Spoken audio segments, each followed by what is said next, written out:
में बहुत सारे पशु पक्षी मिलजुल कर रहा करते थे। उसी जंगल में लाडो नाम की चिड़िया अपने 2 बच्चों के साथ रहती थी। लाडो बहुत मेहनती और दयालु चिड़िया थी।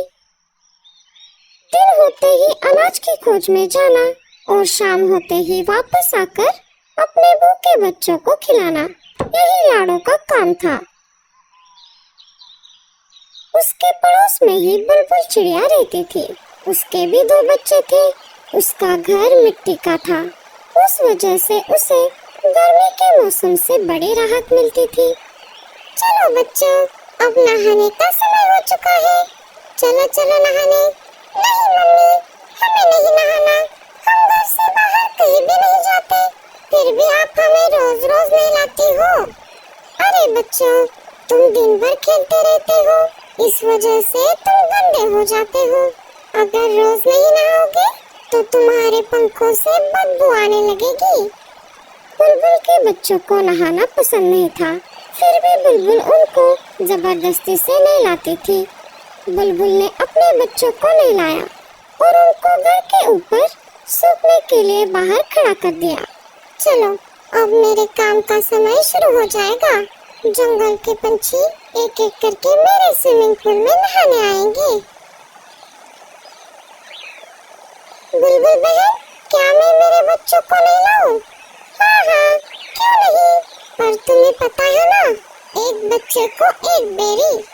हाँ हाँ, मुझे मालूम है। ये लो 2 बेरियां। रानू भी अपने बच्चों को नहलाने लगी। एक एक करके जंगल के सारे पंछियों ने अपने अपने बच्चों को नहलाया। लाडो भी अपने बच्चों को नहलाना चाहती थी। वो बुलबुल के पास चली आती है। बोलो लाडो, क्या काम है? बुलबुल बहन, मुझे भी मेरे बच्चों को नहलाना है। हाँ हाँ, क्यों नहीं, लाओ फिर 2 बेरियां। अभी तो मेरे पास बेरियां नहीं है बहन, जब मैं पहाड़ी इलाकों में जाऊंगी तब बेरियां लेकर आऊंगी और तुम्हें दे दूंगी। नहीं नहीं, ऐसा नहीं चलेगा, बेरियां नहीं तो स्विमिंग पूल में एंट्री भी नहीं। ठीक है बच्चों, चलो।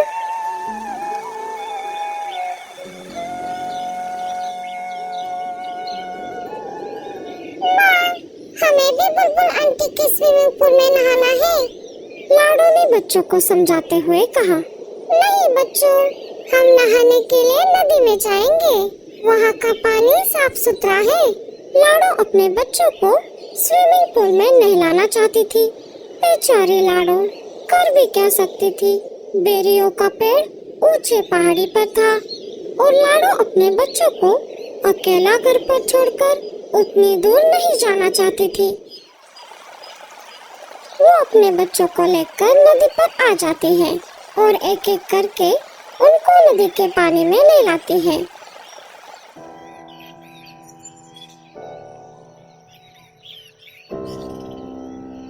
अरे लाडो, ऐसे उदास क्यों बैठी हो, क्या कुछ परेशानी है? अरे नहीं कालू भैया, ऐसी कोई बात नहीं है। सोनू मोनू को बुलबुल चिड़िया के स्विमिंग पूल में नहाने की बहुत इच्छा है, लेकिन वो नहाने के बदले बेरियों की मांग कर रही है और अभी तो मेरे पास बेरियां नहीं है। बेरियां लाने के लिए मुझे ऊंची पहाड़ी पर जाना होगा, पर मैं मेरे बच्चों को घर पर अकेला छोड़कर उतनी दूर नहीं जा सकती। बस इतनी सी बात, मैं हूँ ना, मैं पहाड़ी इलाकों में जाकर बेरियां ले आऊंगा। बड़े आए जाने वाले, क्यों जी, आपके पास कोई दूसरा काम नहीं है क्या? ना बीवी है ना बच्चे। आप एक काम करो, सारे पंछियों के काम फोकट में करो। अरे गोरी, मैं तो ऐसे ही कह रहा था, मैं पहाड़ी इलाकों में जाता रहता हूँ ना, इसीलिए मैंने ऐसा कहा। तुम भी ना गोरी, बहुत दिनों से जग्गू सेब मांग रहा है, क्या आपने ला कर दिया? कोई जरूरत नहीं है किसी की मदद करने की, अब सीधा मेरे साथ घर चलो। कालू कौवा वहाँ से चला जाता है। मम्मी, मुझे भी स्विमिंग पूल में नहाना है। अरे जग्गू, तुझे नहाने की कोई जरूरत नहीं है, तो वैसे भी साफ सुथरा है। लाडो उदास बैठी थी कि तभी वहाँ पर बूढ़ा कौवा आ जाता है। बूढ़े ने सारी बात सुन ली थी। लाडो, तुम परेशान क्यों होती हो? मैंने अभी अभी सब सुन लिया है। तुम एक काम क्यों नहीं करती? मैं तुम्हारे बच्चों की देखभाल करता हूँ। तुम पहाड़ी इलाकों में जाकर बेरिया लेकर आओ। लाडो को बूढ़े पर बिल्कुल भी भरोसा नहीं था, लेकिन उसे बच्चों को स्विमिंग पूल में नहलाना भी था। फिर भी लाडो ने बूढ़े से पूछा, लेकिन तुम मेरी मदद क्यों कर रहे हो? अरे, मैं भी बहुत दिनों से बेरिया खाने की सोच रहा हूँ। तुम आते समय मेरे लिए भी बेरिया लेकर आना। अच्छा, ठीक है, तो मैं चलती हूँ। तुम मेरे बच्चों का ध्यान रखना। लाडो बेरिया लाने के लिए पहाड़ी इलाकों की ओर चल पड़ती है। अरे वाह, ये तो बहुत अच्छा हुआ। मुझे पता चला है पहाड़ी इलाकों से हमारे जंगल की ओर तेज तूफान आ रहा है। मुझे नहीं लगता कि लाडो उस तेज तूफान में बच पाएगी। फिर मैं इन दो बच्चों को घर से बाहर फेंक दूंगा। लाडो के जाते ही बूढ़ा बच्चों को घोंसले से बाहर निकाल देता है और घोंसले का दरवाजा लगा लेता है। बच्चे अपनी माँ की याद में रोने लगते हैं। इधर लाडो जैसे तैसे करके आगे बढ़ती रही। वैसे ही तेज हवा भी बढ़ने लगी। लगता है इस तेज तूफान में मैं उड़ नहीं पाऊंगी। लाडो चिड़िया हार मानने वालों में से नहीं थी। बड़ी कठिनाइयों का सामना करते हुए वो आगे बढ़ती रही। तभी उसके सामने से मीनू मौसी उड़ते हुए आ जाती है। अरे लाडो, ये क्या कर रही हो? चलो वापस। बारिश के साथ साथ बहुत बड़ा तूफान भी आने वाला है। अच्छा अच्छा, ठीक है मौसी। वो दोनों वापस जंगल में आ जाते हैं।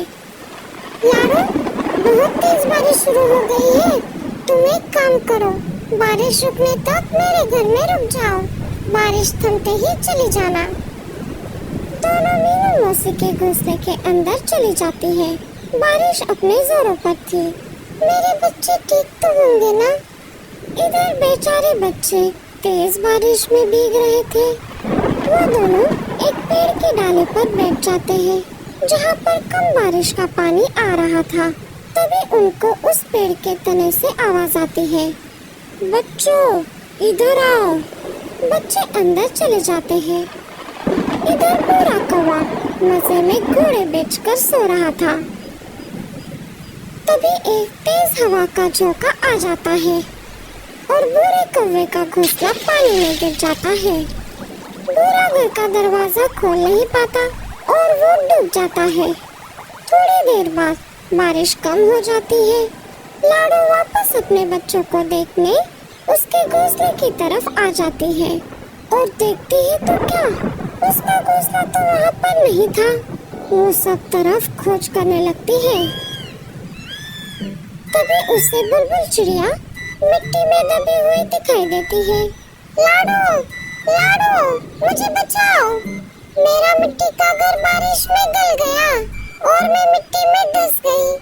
अपनी जान की परवाह न करते हुए लाडो बुलबुल चिड़िया को गीली मिट्टी से बाहर निकालती है। लाडो, मुझे माफ कर दो। मैंने तुम्हारे साथ बहुत बुरा बर्ताव किया। लाडो बुलबुल को कुछ न बोलते हुए अपने बच्चों को खोजने लगी।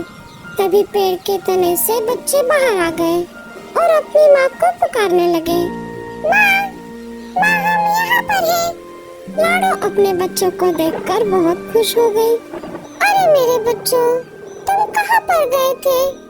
माँ, आपके जाते ही उस बूढ़े अंकल ने हमें घर से बाहर निकाला था और हम यहाँ पर आ गए थे। हमें इन बूढ़ी दादी ने बचाया। माँ जी, आपका बहुत बहुत धन्यवाद। अगर आप मेरे बच्चों को आसरा ना देती तो मेरे बच्चे इस तेज बारिश को सह नहीं पाते। कुछ दिन गुजर जाते हैं। फिर एक दिन सारे पंछी मिलकर जंगल के बीचों बीच खुले मैदान में एक बड़ा सा स्विमिंग पूल बना देते हैं जिसमें वो रोज नहाने लगते हैं। दोस्तों, आपको स्विमिंग पूल में नहाना अच्छा लगता है या नदी में? हमें कमेंट्स में जरूर बताना।